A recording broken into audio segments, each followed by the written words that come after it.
வணக்கம். நம்ம சேனலுக்கு தொடர்ந்து ஆதரவளித்துக் கொண்டிருக்கும் நல்ல உள்ளங்களுக்கு நன்றி. தொடர்ச்சியாக ஆதரவு கொடுங்க. சவுக்கு சங்கருக்கு மீண்டும் பிரச்சனையா? தொடர்ந்து சவுக்கு சங்கர்னு அவர் எந்த அளவுக்கு பெரிய ஆளாக்கிடுச்சு. திமுக தான் பெரிய ஆளாக்குறது.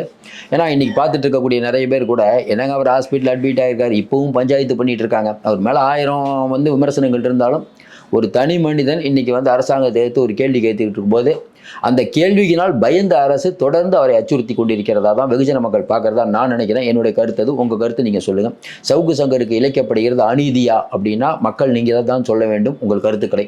ஏன் இதை சொல்கிறோம்னா, இன்னைக்கு மத்தியானம் அவர் சம்மந்தப்பட்ட வழக்கு வருது. அதுக்கு முன்னாடி நம்ம பேசுகிறோம். ஏன்னா நேற்று இன்னைக்கு பதில் மனு தாக்கல் சொல்லியிருக்காங்க. பிற்பகலுக்குள் பதில் மனு தாக்கல் பண்ணும் சவுக்கு சங்கருடைய தரப்பு நியாயத்தை. இல்லாட்டினா நாங்கள் ஏதாவது உத்தரவை பிறப்பிக்க நேரிடும்னு நீதியரசர் வேல்முருகன் அவர்கள் சொல்லிட்டார். அதுக்கு முன்னாடி சொன்னதெல்லாம் தெரியும். எங்களை பிளாக்மெயிலாம் பண்ண முடியாதுன்னு சொன்னது தெரியும். நேற்று கூட சவுக்கு சங்கர் விஜய் அவர்கள் டெல்லிக்கு போனது ஏன் இவ்வளோ சீக்கிரம் போனீங்க அப்படின்னு விஜயை கலாச்சி ஒரு ட்வீட்லாம் போட்டிருந்ததை பார்க்க முடியுது. அதாவது அவர் மருத்துவமனையில் இருந்தாலும் விஜய் ரசிகரெல்லாம் கொந்தளிக்கிற மாதிரி ட்வீட் போடுறாரு. அதாவது சவுக்கு சங்கரை அவர்களை பொறுத்த வரைக்கும் அவர் அவருக்கு என்ன மனசுக்கு படுதோ அதை பேசுகிறார். அது உங்களுக்கு பிடிக்குதோ பிடிக்கலையோ, பிடிக்கலைன்னா உங்களோட கருத்தை தெரிவிங்க.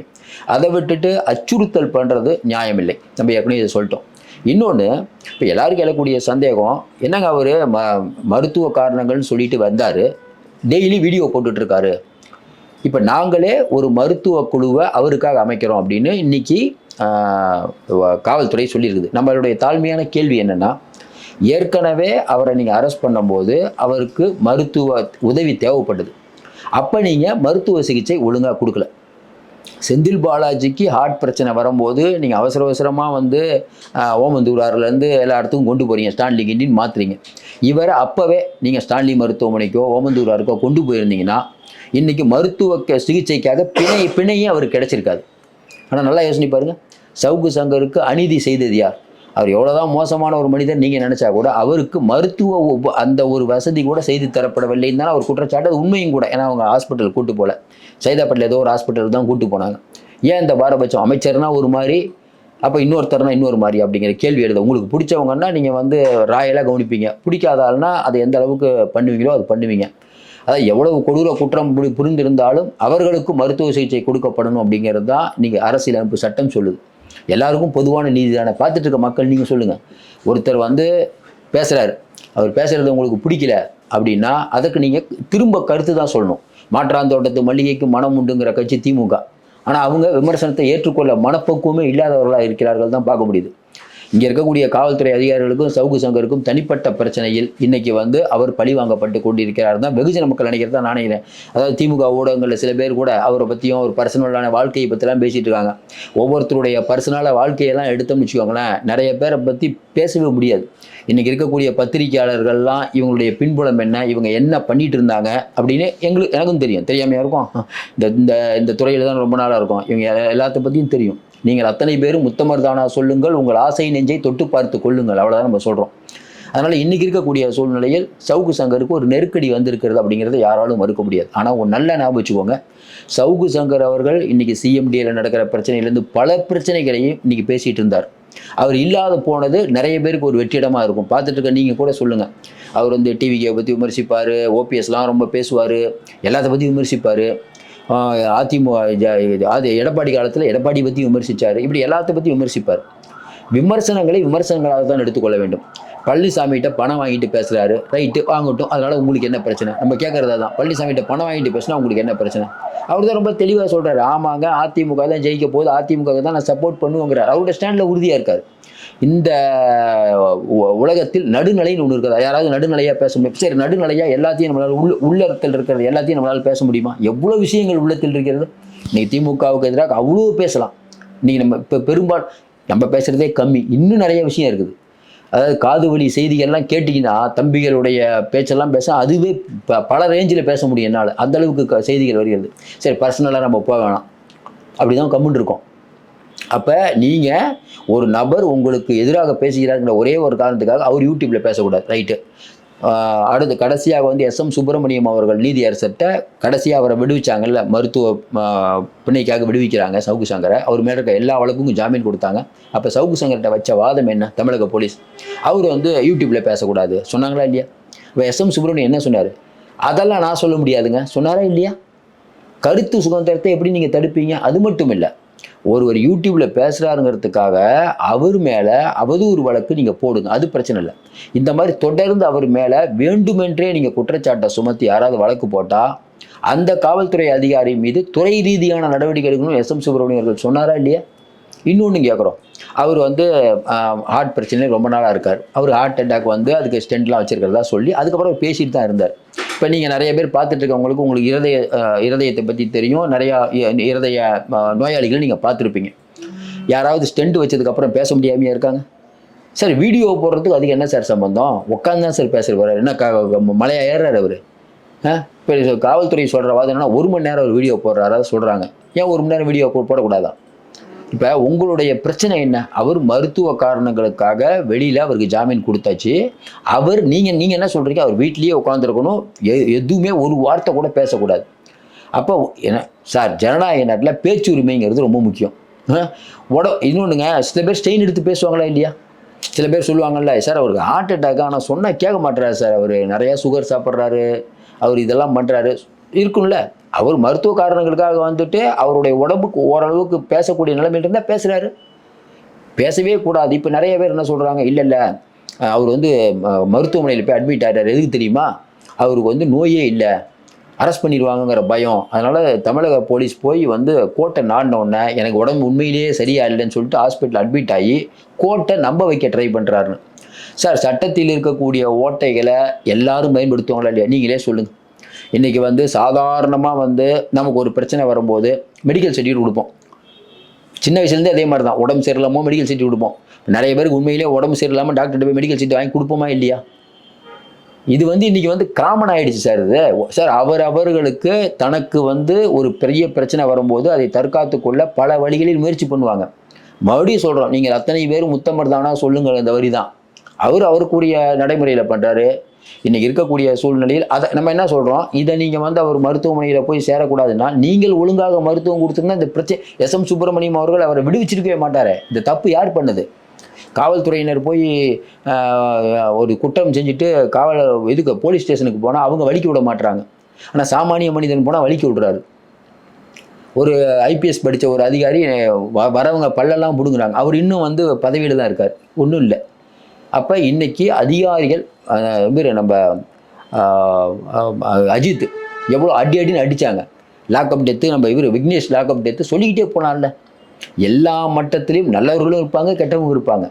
இப்போ சவுகு சங்கருடைய கண்ணை உறுத்துறதுக்கு காரணம்னா அவருடைய வீடியோ பல லட்சம் பேர் பார்க்குறாங்க. இன்னொன்று, பார்க்கக்கூடிய மக்களுக்கெல்லாம் ஒன்று புரியும். இப்போ என்னென்னா, சில பேர் திமுக ஆதரவாளராக இருப்பாங்க, திமுக மேலே வைக்கக்கூடிய குற்றச்சாட்டு அவர்களால் தாங்க முடியாது. இன்னொன்று, 200 ரூபா உடன்பிறப்புகளாக இருப்பாங்க, ஒட்டு மொத்தமாக அவர் மேலே வந்து பாய்வாங்க. ஒரு பெரிய ஆர்கனைசேஷனே வந்து அவர் மேலே பாயும், அவருடைய பர்சனல் லைஃப் எல்லாம் பாயும். என்னென்னா, அவர் அந்த அளவுக்கு திமுகவை டேமேஜ் பண்ணுறாரு, அது வெகுஜன மக்கள் பார்க்குறாங்க. இப்போ மூர்த்தி அவர்களை பற்றியோ, நேரு அவர்களை பற்றியோ, டாஸ்மார்க்கை பற்றியோ அவர் சொல்கிறது ஏதாவது பொய்யா இருக்கா? நம்ம கேட்குறது என்னன்னா, அவர் என்ன டாஸ்மார்க்கில் கொள்ளை நடக்குதுன்னு சொல்கிறார், உண்மைதானே? கிட்னி திருட்டு நடக்குதுன்னு சொல்கிறார், உண்மைதானே? இன்றைக்கி ஒவ்வொரு டிபார்ட்மெண்ட்டையும் அதிகாரிகள் எவ்வளோ கொள்ளடிக்கிறாங்கன்னு சொல்கிறாங்க, உண்மைதானே? என்ன இவங்களுக்கு சிக்கல்னா, ஸ்டாலினையோ உதயநிதியோ சொன்னால் உங்களுக்கு பிரச்சனை இல்லை, தனிப்பட்ட அதிகாரிகள் பேர் சொல்லி சொல்கிறாரு பாருங்க, அப்போ அந்த அதிகார வர்க்கம் பொறுத்துக்க முடியல. அந்த அதிகார மையம்ங்கிறது இதே ஜெயலலிதா ஆட்சியிலையோ கலைஞர் ஆட்சியிலையோ இருந்தால் அவர்கள் அமைதியாக இருப்பாங்க. ஏன் நாளைக்கு அரெஸ்ட் பண்ணிங்கன்னா ஏன்பா அரெஸ்ட் பண்ண கேட்பாங்களா இல்லையா? நம்மளை இதை விட தான் கேவலமாக வெளியில் பேசிகிட்டு இருக்கான், இவரை எதுக்கு நீங்கள் யூடியூபரை போட்டு பண்ணி பெரிய ஆளாக்கி விட்றீங்க கேட்பாங்களா, கேட்க மாட்டாங்களா? ஆனால் இன்றைக்கி அப்படி இல்லை. ஸ்டாலின் அவர்களுக்கு பல விஷயங்கள் இப்போ போக மாட்டேது. ஏதாவது ரொம்ப தெரிஞ்சு கேட்டால் கூட எடப்பாடி பழனிசாமி அறிக்கை விட்டால் தான் ஸ்டாலின் அறிக்கை விடுவார். சவுகு சங்கருக்கு வந்து உள்ளே வச்சது தப்பு அப்படின்னு எடப்பாடி அவர் வீட்டில் மலம் கூட்டினது தப்புன்னு பழனிசாமி அறிக்கை விட்டவொன்னே தான் திமுக வந்து ஐயோ ஏன்பா அவர் மேலே கை வைக்காதீப்பா, தேவையில்லாம் பழனிசாமி வராரு. அப்போ பழனிசாமி அவர்கள் அமைதி காத்தார், எல்லாரும் அமைதியாக இருந்துட்டா பூந்து விளையாடுவாங்க. ஸ்டாலின் கேட்டால் இல்லைங்க அவர் வெளியில் இருந்தால் நமக்கு பிரச்சனை, உதயநிதியை முதலமைச்சராகுன்னா அவர் வெளியில் இருக்கக்கூடாது, தம்பிகளை பற்றியும் உதயநிதி பற்றியும் பக்கா நிறைய விஷயம் பேசுகிறாரு, அது நமக்கு குடைச்சல் கொடுக்குறாரு. இன்றைக்கி அதிமுக அப்படிங்கிற கட்சிக்கு ஐடி விங்கில் பேசுகிறதுக்கு பெரிய ஆட்கள் இல்லை, இவர் பெரிய பீரங்கி மாதிரி செயல்பட்டு இருக்காரு, இவரை முதல்ல பண்ணணும், அதிமுக தான் பணம் கொடுக்குது, இவர் நமக்கு பெரிய அச்சுறுத்தலாக இருப்பாங்க அப்படின்னு தான் சொல்லியிருப்பாங்க. இது வந்து ஒரு பெரிய இன்னொன்று. இன்னைக்கு காவல்துறையில் சாதாரண அதிகாரிகளையே யாரும் விமர்சிக்க பயப்படும் போது ஏடிஜிபி, டிஜிபி, இங்கே இருக்கக்கூடிய முக்கிய பொறுப்பில் இருக்கக்கூடிய அதிகாரிகளை அவர் ஒவ்வொருத்தரையும் பேர் சொல்லி சொல்கிறத வந்து இவர்களால் தாங்க முடியாது. நம்ம இந்த ரேங்க்கில் இருக்கோம், நம்ம மேலேயே பேசுகிறீங்களா? இதுதான் இன்றைக்கி இருக்கக்கூடிய நிலவரம். அதாவது சினிமாவில் மட்டும் ஒரு வந்து ஆதிக்கத்துக்கு எதிராக குரல் கொடுத்தால் அவரை ஹீரோங்கிறோம். ஆனால் நிஜ வாழ்க்கையில் பார்த்தீங்கன்னா அவரை ஹீரோன்னுலாம் சொல்ல வேணாம், சக மனிதனாக பார்க்கணும்ல. ஒரு ஏங்க அவருக்கு வந்து மருத்துவமனையில் உதவி தேவைப்படல அப்படின்னா ஒரு மருத்துவமனை பொய்யா வச்சு வைத்தியம் பார்ப்பாங்களா? நமக்கு ஒன்றும் புரியவே இல்லை. உங்ககிட்ட தான் ஆட்சி அதிகாரம் இருக்குது, எல்லா அதிகாரமும் உங்ககிட்ட தான் இருக்குது, உங்களால் கண்டுபிடிக்க முடியாது. இன்னும் குறிப்பாக சவுக்கு சங்கர் அவர்கள் வந்து மிக மோசமானவர், மிரட்டி பணம் வாங்கினாருன்னு நிறைய பேர் பேசிகிட்டு இருக்கீங்க. போலீஸும் சொல்லுது மிரட்டி பணி வாங்கினாரு. அந்த சிசிடிவி காட்சியை எடுத்து வெளியிட வேண்டியதானே, ஏன் வெளியிட முடியல? அப்படியே ஒரு கோடியாக சொத்து வச்சுருந்தா, எங்கே சொத்து வச்சுருந்தா நேரம் லிஸ்ட்டு போட்டு உங்களால் சொல்ல முடியாது, ஏன் சொல்ல முடியல? இப்போ இவருக்கு இவ்வளோ சொத்து, அவருக்கு இவ்வளோ சொத்து, ஒவ்வொரு எஸ்பிக்கு இவ்வளோ சொத்துன்னு அவர் சொல்கிறாரு புள்ளி ஓரமாக, நீங்கள் சொல்ல வேண்டியதானே? அவர்கிட்ட இருக்க செல்ஃபோனை கூட உங்களால் எடுக்க முடியல. ஸ்காட்லாந்து யாந்துக்கு இணையான போலீஸ் அப்படிங்கிறோம். அவர் ஃபோன் எடுத்து காட்டுறாரு, பாருங்க இதான் என்ன ஃபோன் அப்படின்னு. பார்த்துட்டு இருக்க மக்கள் என்ன நினைப்பாங்க? என்னங்க காவல்துறை வந்து பக்காவை பிடிக்கணும் இல்லைங்க, யோசிப்பாங்களா யோசிக்க மாட்டாங்களா? ஒத்துழைக்க மறுக்கிறாருன்னு கோர்ட்டில் சொல்கிறீங்க. ஒத்துழைக்க மறுக்கிறார் அப்படிங்கிறது அவர்களை பொறுத்த வரைக்கும், நீதிமன்றத்தை பொறுத்த வரைக்கும் கெஜ்ரிவால் வழக்கில் சொன்னது என்னன்னா, கெஜ்ரிவால் பேச மறுக்கிறாருன்னு சொன்னதுக்கு நீதியரசர் சொன்னது அது அவருடைய உரிமைங்க, நீங்கள் தாங்க உண்மையை வாங்கணும். கரெக்ட். இன்றைக்கி இருக்கக்கூடிய சூழ்நிலையில் உண்மையை இவர்கள் தான் வாங்க வேண்டும். ஆனால் தமிழகத்தில் நடக்கக்கூடிய விஷயம் என்ன? சவுக்கு சங்கர் அவர்களுக்கு தொடர்ந்து அநீதி இழைக்கப்பட்டிருக்கிறதா வெகுஜன மக்கள் நினைக்கிறதா நான் தொடர்ந்து சொல்லிட்டு இருக்கேன். உங்களுடைய கருத்தை தவறாமல் நீங்கள் பதிவிடுங்க. ஏன்னா இன்னைக்கு இருக்கக்கூடிய சூழ்நிலையில் ஏதாவது ஒரு வீடியோ போட்டோன்னா உடனே திமுக உடன்பிறப்புகள் ஓடி வந்து சவுக்கு சங்கருக்கோ, அதாவது அவங்களுக்கு பிடிக்காதவங்களை பற்றி நம்ம உயர்த்தி பேசினா உடனே கிளம்பி வராங்க. 200 உடன்பிறப்புகள் கமெண்ட் போகிறதுக்கு. நான் பேசிட்டு இருக்கேன், கமெண்ட் கீழே வந்திருப்பாங்க. நமக்கு தெரியும் சவுக்கு சங்கருக்கு ஆதரவாளர்கள் பல பேர் இருப்பாங்க, நடுநிலையான மக்கள் கண்டிப்பாக கமெண்ட் போடுவாங்க, நமக்கு தெரியும். ஏன் இதை சொல்கிறோம்னா, இன்றைக்கி வந்து ஒரு அசாதாரணமான சூழ்நிலையில் இருக்கிறோம். இன்றைக்கி என்ன நடக்குதுன்னே தெரியல. அதிகார வர்க்கம் அப்படிங்கிறது இன்றைக்கி தமிழ்நாட்டை ஆட்டி படைத்து கொண்டு இருக்கிறது. அதாவது ஆளுநர் மேலே குறை சொல்கிறோம் நம்ம, கரெக்ட், ஆளுநர் பண்ணது தப்பு தாங்க படிக்கிறதுன்னு. ஆனால் ஆளுநர் அறிக்கையில் பொய்யான விஷயங்கள், இத்தனை லட்சம் கோடி 12 லட்சம் கோடின்னு எழுதிருக்கீங்க. இது நிறையா முதலீடுகள் ஈர்க்கப்பட்டதுன்னா கூட படிச்சிருக்கலாம். அப்போ நம்ம குறை சொல்லலாம் ஆளுநர் மேலே தப்பு நம்ம சொல்லலை. படிக்காதது வந்து அவர் வந்து படிச்சிருக்கணும், அதில் மாற்று கருத்தில் படிச்சுட்டு வந்து வெளியில் வந்து அவர் பேசியிருக்கணும். படிக்காமல் போனது ஆளுநர் மேலே தப்பு தான். ஆனால் உங்களுடைய அறிக்கை எப்படி இருக்கிறது? இதையெல்லாம் மறைப்பதற்கு இந்த விஷயத்தில் அவர் பேசுவார்ல, அந்த விஷயம் யாரும் பேசக்கூடாது. இன்றைக்கி வந்து மாப்பிள்ளை என்ன பண்ணுறாரு, மருமகன் என்ன பண்ணுறாரு, வாரிசு என்ன பண்ணுறாரு, டெல்லியில் உங்களுக்கு இருக்கக்கூடிய அண்டர் கிரவுண்ட் டீலிங் என்ன, செல்வப்பரத்துக்கு என்ன பண்ணுறாரு, திருமா என்ன பண்ணுறாரு. இப்போ திருமா அவர்களை கண்டித்து வந்து ஆராசாவை கண்டித்து திருமா கட்சியினர் போராட்டம். பெரிய மீடியாவில் எந்த மீடியாலும் வரல. ஏன் வரல? நல்லா யோசனை பாருங்க. ராஜா அவர்கள் திணறி பேசுறது பெரிய மீடியாவில் எதுலேயும் வரல. இதுவே அதிமுகவில் ஒரு பிரச்சனை பேசுகிறீங்கல்ல, அப்போ திமுகவை பற்றி விமர்சிக்க யாராவது ஒருத்தர் பேசணும்ல, அதை நல்லா விமர்சிச்சுட்டு இருக்காரு. அவர் விமர்சிக்கக்கூடாதுன்னு நீங்கள் நினைக்கிறீங்க. அதாவதுங்க ஒருத்தர் விமர்சிக்காட்டினா கூட மக்கள் வந்து இன்றைக்கி வந்து பேப்பர் படிக்கிறாங்க, வெளியில் போகும்போது குண்டும் குழியுமான சாலைகள், நீங்கள் சொல்கிற வாக்குறுதிலாம் கேட்கும்போது உங்களை எப்படி ஆதரிப்பாங்கன்னு நீங்கள் நினைக்கிறீங்க? திமுகவை இந்த அதிகாரிகள் முட்டு சந்துக்கு கொண்டு வந்துட்டாங்க. நம்ம தொடர்ந்து சொல்கிறோம். இந்த ஆட்சி போச்சுன்னா அதுக்கு மிக மிக முக்கிய காரணம் சட்டம் ஒழுங்கு, காவல்துறை தான் காரணம். அதுக்கு பொறுப்பு வகிக்கக்கூடிய முதல்வர் தான். அதை வந்து முதல்வர் ஆட்சி போன பிறகு தான் உணர்வார். கண்கட்ட பிறகு சூரிய நமஸ்காரம் பண்ணி ஒரு பிரயோஜனம் இல்லை. தொடர்ந்து ஆதரவு கொடுங்கள். மீண்டும் சந்திப்போம். நன்றி, வணக்கம்.